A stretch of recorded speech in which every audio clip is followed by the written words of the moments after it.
E mentre voi guardate la pubblicità, qui ci sono le parti più carine della trasmissione perché il nostro pubblico dialoga con gli ospiti e spesso trova sinergie. L'associazione Vetrai qui ci raccontava come vivano di vita propria, si autofinanziano proprio nel proporre i propri prodotti anche a livello internazionale, mentre l'AMA raccontava proprio di un primo amore quasi legato alla... propagandare, promozionare le loro attività, per cui le sinergie, la rete si crea anche qui. Siamo riusciti a creare una sinergia questa sera? Microfono perché sennò non vi sentono da casa. Sì, speriamo di sì, speriamo di crearla in tutti i sensi. Quello che noi dicevamo prima è che il nostro bisogno non è tanto di avere dei fondi a disposizione che, se arrivano, ovviamente ben vengano. Non li buttiamo via. Non li buttiamo via, ma avere questa tutela e difendere questo che è, come dicevo prima, un tessuto economico molto importante di Venezia e dell'intera provincia, e ci auguriamo che qualcuno, senza demagogia, ci aiuti. Sia in ascolto e ci aiuti. Alessandra Moretti, abbiamo visto questi candidati sindaco, c'è una trasversalità di intenti, forse anche le difficoltà sono tali per i cittadini in questo momento dove non c'è destra, non c'è sinistra, servono soluzioni e serve rete e sinergia tra comuni e realtà regionali poi. Intanto accolgo l'appello di tutti e tre i candidati quando appunto dicono che è assolutamente necessario ricostituire un legame condiviso e un tavolo permanente tra chi guiderà Venezia e chi appunto governerà la regione. È evidente che è necessaria una politica condivisa sulle scelte strategiche. Sì, io ripeto ogni giorno che non ci possono più essere in Veneto comuni di serie A e comuni di serie B, perché tutti i cittadini e tutte le categorie economiche hanno il diritto di essere ascoltati con attenzione e con umiltà, io credo, della politica. Però Venezia è il simbolo del Veneto e quindi è evidente che questo brand, questa città magnifica, questa città così preziosa va conservata, va tutelata, va valorizzata. Bisogna creare un patto tra chi governa la regione, chi governa Venezia, chi governa il paese e chi guida l'Europa. C'è poco da fare perché il Veneto è in Europa e l'Europa è Veneto, per cui questa forza che noi possiamo creare attraverso una sinergia condivisa, una strategia, una programmazione su come far diventare il Veneto guida, regione pilota per tantissime esperienze, lo possiamo fare semplicemente se c'è un patto forte, un accordo forte. E io penso evidentemente che la guida regionale del centro-sinistra con il governo centrale, con i legami importanti a livello europeo, possano davvero, insomma, aprirci le porte verso un futuro, un orizzonte ricco di speranza, ricco di novità, ricco di intrapresa. Qui prima abbiamo sentito i maestri artigiani del vetro, insomma loro creano gioielli meravigliosi. Bene, come valorizzarli? Bisogna deciderlo insieme. Io credo che loro non possono sentirsi abbandonati, non possono sentirsi soli e io penso che tutte le azioni che possiamo concertare, insomma, saranno utili. Certo, non è soltanto una questione di denaro, di finanziamento, ma è anche questo, perché non è che in questi anni non si sono spesi, e qui ovviamente c'è anche l'assessore che ci potrà dare i numeri al riguardo e ovviamente le risorse. Certo, dal 2010 ad oggi sono calati in maniera consistente il finanziamento, cioè da 43 milioni di euro nel 2010 a 13 milioni di euro nel 2015. Le ragioni sono diverse e complessive. Ecco, io penso che sul turismo noi dobbiamo continuare a tenere alta l'asticella perché è motore di sviluppo fondamentale per questa regione, anche occupazionale evidentemente. Anche occupazionale per i giovani, Assessore diceva. Da dove partiamo? Dalla sicurezza, dall'urbanistica, dalle competenze, i temi sono ampi, sicuramente il turismo è la nostra leva, è una delle nostre leve. Sono osservazioni riguardo la regione che toccavano varie materie.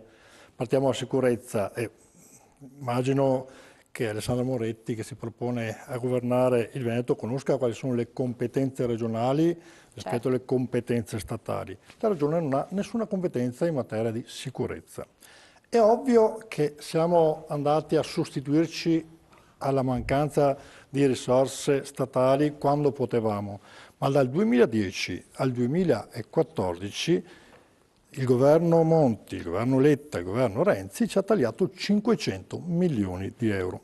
Quindi ovviamente abbiamo dovuto fare una valutazione di carattere politico e finanziare quelle che erano le nostre strette competenze e quindi non abbiamo più potuto finanziare cose che non erano di competenza regionale. Per quanto riguarda l'urbanistica, non è vero che col piano casa abbiamo riempito di cemento il nostro territorio, abbiamo cercato di dare l'opportunità alle famiglie che avevano un figlio, che avevano la famiglia che cresceva, l'opportunità di aggiungere alla propria abitazione un po' di abitazione in più. Non abbiamo assolutamente lasciato libero spazio a chiunque di fare qualsiasi cosa. Inoltre sono i comuni che poi applicano quelle che sono le norme generali dell'urbanistica sul proprio territorio con i propri piani di intervento. Non abbiamo competenze in materia fiscale, quindi anche se volessimo defiscalizzare qualcosa non potremo farlo perché noi abbiamo solamente due entrate fiscali che è l'IRAP e l'IRPEF, dove buona parte già lo Stato si trattiene a sé. Da ricordare che in questi 5 anni di governo Zaia non abbiamo aumentato di un centesimo queste due tasse regionali. Aiuti alle imprese. Io starei cauto a promettere risorse a fondo perduto alle imprese, perché ci sono norme europee che prevedono dei tetti oltre i quali non si possono aiutare le imprese. Sono circa 200.000 euro in 3 anni. Le risorse e i programmi comunitari trasferiscono sì delle importanti opportunità per il territorio, ma sono vincolati. Non sono risorse libere dove ognuno può fare quello che vuole o può investire dove vuole. Sono delle misure comunitarie che finanziano l'agricoltura col piano di sviluppo rurale, il sociale col Fondo Sociale Europeo, gli interventi strutturali. Quindi non sono risorse che arrivano e la Regione decide liberamente cosa fare. Sul turismo abbiamo dovuto tagliare da 40 oltre milioni che io ho trovato come disponibilità nel 2010 quando ho avuto le deleghe al turismo ai 9 milioni e 8 previsti nel bilancio del 2015 perché appunto quei 500 milioni di taglio piuttosto che tagliare sul sociale, piuttosto che tagliare sulla sanità, piuttosto che tagliare le scuole, siamo andati a comprimere quei capitoli legati all'artigianato, all'industria, al turismo, che purtroppo hanno subito il completo peso del taglio, che se fosse stato ripartito in tutto il bilancio, che sono 12 miliardi di euro che la Regione ha, ma 8,5 sono vincolati per la sanità, ha portato a un taglio così pesante al turismo. Non è stata una scelta politica della Regione, ma un obbligo dovuto dal taglio statale. Assessore, però se io guardo da casa e sono madre di famiglia, mi metto nei panni di una famiglia normale e sento questo ragionamento, cosa devo fare, cosa devo pensare? Perché la crisi c'è, a fine mese le tasse bisogna pagarle, non ci sono sconti per nessuno. Deve pensare che nonostante questi tagli il turismo mangiano, è cresciuto, la famiglia c'è, il numero dov'è la soluzione oggi? di persone che lavorano attraverso il turismo è cresciuta. Quindi siamo riusciti a far crescere un'industria che fattura 11 miliardi di euro ogni anno con pochissime risorse. Siamo riusciti a declinare il turismo anche da un punto di vista sociale, perché la Regione Veneto, con un stretto rapporto con l'Europa, è diventata riferimento per quanto riguarda il turismo accessibile. Cosa significa turismo accessibile? Dare la possibilità a chiunque di trascorrere delle vacanze senza doversi preoccupare se quel territorio è attrezzato e organizzato per poter ospitarli. Siamo riferimento europeo, abbiamo avuto un finanziamento e siamo riusciti a far conoscere delle realtà come Venezia, che magari l'opinione pubblica può pensare che sia la città meno accessibile al mondo, invece è una delle città più accessibili d'Europa. Quello che manca è l'informazione, su questo ci stiamo lavorando. Aprire questo capitolo del turismo accessibile significa aprire anche la possibilità delle persone disabili di trovare occupazione, perché un albergo, un ristorante, una struttura ricettiva che si organizza per poter ospitare una persona disabile offre anche occupazione a una persona disabile. È sufficiente come indicazione alle famiglie che è a casa? Ma non lo so, mi auguro di sì. Nell'ambito del turismo sicuramente è un'iniziativa lodevole e lo sappiamo, il Veneto è un'eccellenza, lo è per quello che è stato fatto, lo è come regione, lo è per i propri cittadini che lavorano ogni giorno. Diciamolo, pagano le tasse, perché le tasse che il Veneto paga arrivano a Roma e contribuiscono all'intero paese. Le tasse che gli italiani pagano arrivano in Europa. 21 miliardi di euro su 70 rimangono a Roma, non tornano ai veneti per poter offrire ai veneti dei servizi, delle opportunità e delle speranze. E in questo senso molti miliardi restano anche in Europa. Allora in questo senso mi aggancio a quello che diceva lei e chiedo a Salviato, ma si parla di finanziamenti europei alle imprese, ci sono delle soglie sicuramente che impone la normativa, però c'è anche questo microcredito di cui si parla tanto, di cui in Europa altri paesi riescono ad agevolarsi del microcredito, che si rivolge alle piccole realtà, che siano start-up ma non solo. In Italia riusciamo ad attingere a questo credito quindi? No, allora rispetto a 100 microimprenditori in Europa che chiedono un finanziamento tra i 25 e i 50 mila euro, la media europea è 10, cioè 10 imprenditori riescono in qualche maniera, europei, a trovare un finanziamento. Di che cifre stiamo parlando? Tra i 25 e i 50 mila euro. 25 e 50. Mila euro. La media italiana è 0,34. Italiana? Veneto? Sì, siamo allo stesso livello, cioè il Veneto è allo stesso livello. Allora, il Veneto è allo stesso livello perché io sono stanco di sentir parlare di tagli o di meno cifre. Da un certo punto di vista, no? Anche perché le hanno subite tutte le regioni, anche non le è hanno che subite tutte. solo noi. Io vorrei cominciare a ragionare in un circuito virtuoso di come vengono utilizzati bene i soldi, perché a mio avviso i soldi nella nostra regione sono stati utilizzati male, ok? Cioè sia per quanto riguarda le piccole imprese, la capitalizzazione, parliamo di Veneto Sviluppo, delle piccole imprese, ok? L'esperienza soprattutto del sociale, ma non solo del sociale, ha la possibilità, ci potrebbe dare la possibilità di investire anche piccole cifre in conto capitale, i 10, i 20, 30 mila, i giovani o i meno giovani, o le persone che hanno un'idea, ok? E quindi c'è un sistema farraginoso, c'è un sistema che probabilmente passa da una parte educativa, va dalla parte della formazione, abbiamo speso solo 1 milione degli 83 che sono stati citati, della Youth Guarantee europea, quindi ci sono fondi comunitari, ripetevo prima, che sono stati triplicati e che la nostra regione non li sta utilizzando. Allora, cerchiamo prima di tutto di utilizzare bene, poi un'altra questione, di utilizzare bene le spese e le risorse che abbiamo, cerchiamo di capire all'interno dei nostri comuni, delle nostre comunità, come in qualche maniera attivare dei circuiti virtuosi di occupazione. Abbiamo interi quartieri, prima si parlava di negozi di prossimità, a Trento ci sono i negozi di prossimità, ok? Ci sono interi quartieri, anche io sono di Padova, evidentemente nella nostra città, dove non ci sono più negozi di alimentari, per esempio, e sono abitati principalmente da anziani. Non è colpa della regione questo, no? No, ma non è colpa. Ma io non credo che sia una questione di colpe di chi c'era prima o chi verrà dopo. Io sto facendo un discorso, appunto. Credo sia una situazione che debba essere risolta. Di carattere generale, cioè le opportunità, con le risorse che noi abbiamo la possibilità, azzeriamo un attimo il ragionamento, ci sono delle opportunità che si possono cogliere, ecco, anche con risorse estremamente limitate, quindi ci sono 200 milioni per rispondere alla domanda per quanto riguarda il microcredito in Italia che non vengono utilizzati, sono bloccati a Bruxelles. Allora ci vogliono strumenti, ci vuole la volontà, ci vuole la determinazione, ci vuole la concertazione, tutte le cose che sono state dette. Allora, siamo capaci una volta tanto di riuscire, perché poi c'è anche il genio italico, il miracolo italiano, riusciamo a farli anche, no? Noi siamo riusciti a fare ci siamo fatti perfino una banca, voglio dire, cioè a un certo punto abbiamo detto qui, i soldi non ce li dà nessuno, ci siamo fatti una banca, ok? Quindi siamo capaci di farle tante cose, tantissime cose, assolutamente anche innovative, però è evidente che è il sistema che deve funzionare complessivamente, perché se lasciamo loro da soli, tutti gli altri da soli, la cosa non funziona. Oggi si può andare avanti, noi possiamo essere innovativi solo se riusciamo a creare una filiera corta, possibilmente, piccole imprese che sono molto mobili sul mercato globale per forza di cose, ecco, che però devono essere accompagnate da un sistema pubblico.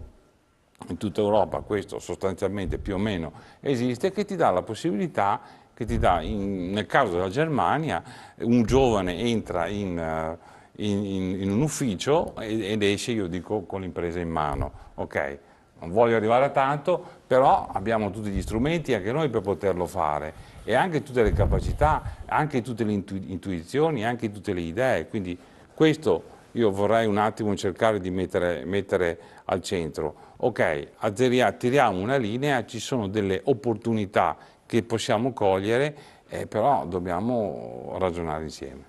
Moretti. Ma io ovviamente ho molto rispetto dei miei avversari politici, però ritengo anche che sia assolutamente inaccettabile questo scaricare sempre la responsabilità sugli altri. Cioè, voglio dire, allora, le regioni hanno subito, tutte le regioni, dei tagli dal governo, Assessore, e questo è evidente perché siamo in un momento difficile. Tra l'altro veniamo da tagli pesantissimi che il governo Berlusconi fece per esempio al comparto sicurezza, il taglio più pesante nel 2011 di 2,5 miliardi alle forze dell'ordine, e continuiamo a parlare di sicurezza.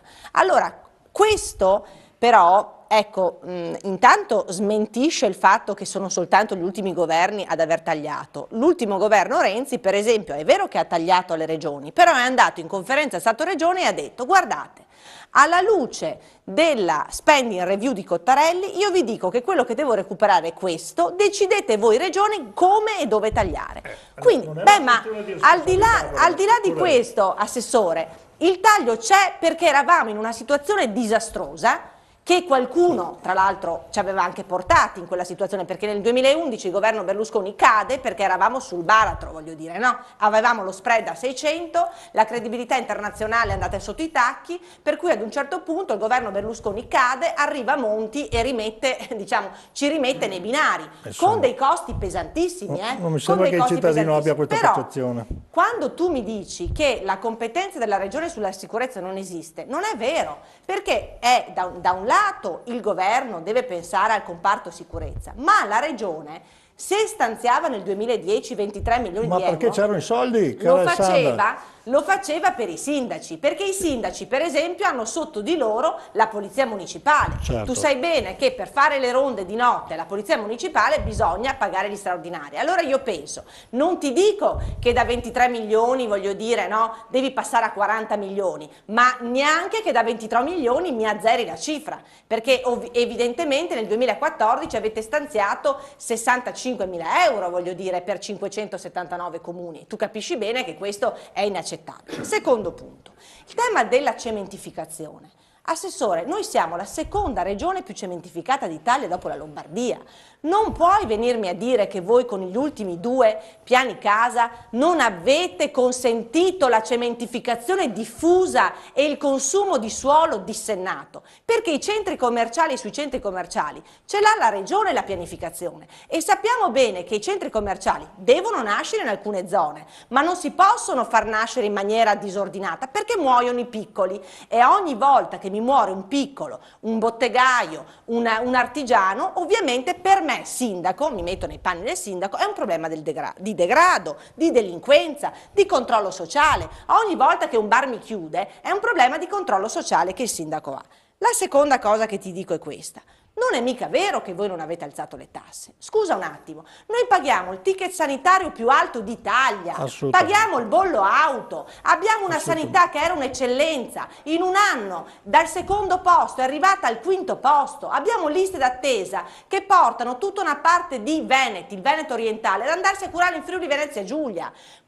Noi siamo al 46esimo posto delle regioni regionali in termini di competitività. Stiamo perdendo anno, giorno dopo giorno, posizioni.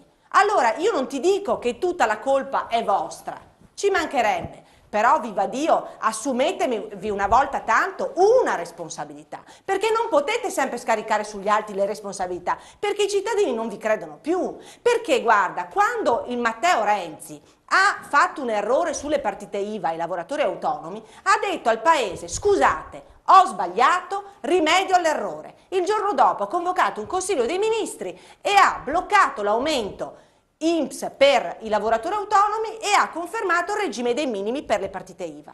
Questo si deve fare, bisogna dire, guardando negli occhi i cittadini, questa cosa non la posso fare perché non ci sono i soldi, farò questa. Cioè il sociale l'avete massacrato. Ci sono famiglie dei disabili che sono lasciate sole in Veneto. E siamo il Veneto, non siamo la Calabria o, voglio dire, no, delle regioni piccole del sud, siamo il Veneto. I malati di SLA sono lasciati soli in Regione Veneto. Un anziano che va al pronto soccorso per ricoverarsi per un'influenza ha aspettato a Venezia 22 ore prima di essere curato, prima di essere visitato. Questa è la situazione del Veneto. Allora io non dico che va tutto male, dico che è arrivato il momento però di reagire ad una situazione di inattività, di isolamento che non è più sostenibile, perché la nostra regione merita molto di più.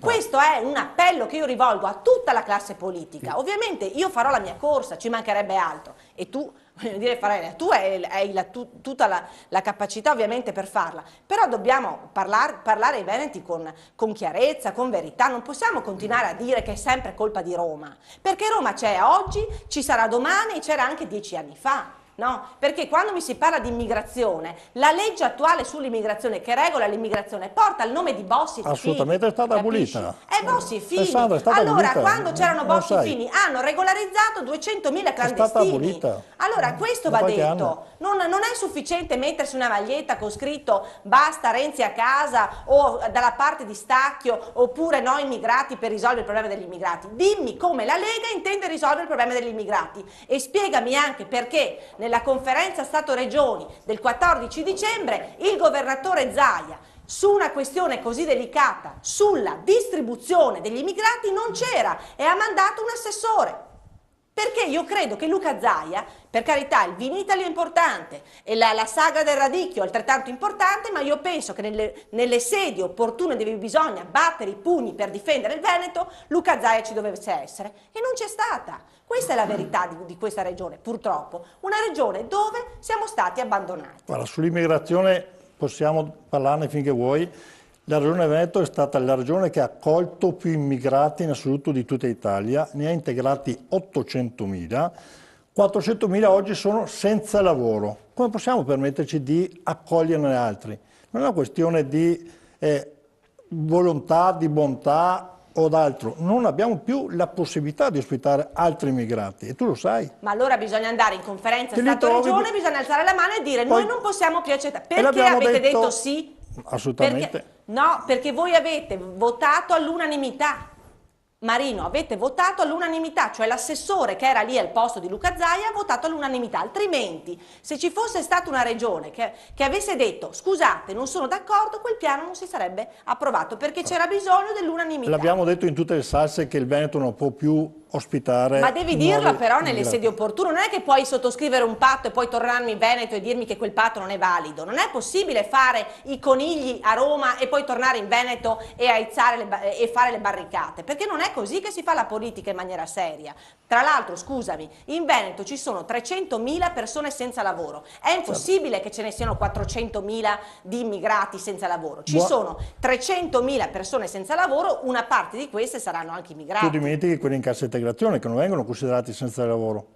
Ma scusami Marino, cioè voglio dire, il tema è 300.000 senza lavoro, certo. No? 300.000. Poi ci sono gli ammortizzatori sociali che voglio dire coprono una parte di, però in attesa voglio dire della fine dell'ammortizzatore sociale uno può trovare lavoro, no? Perché questo è dove la lo finalità. trova?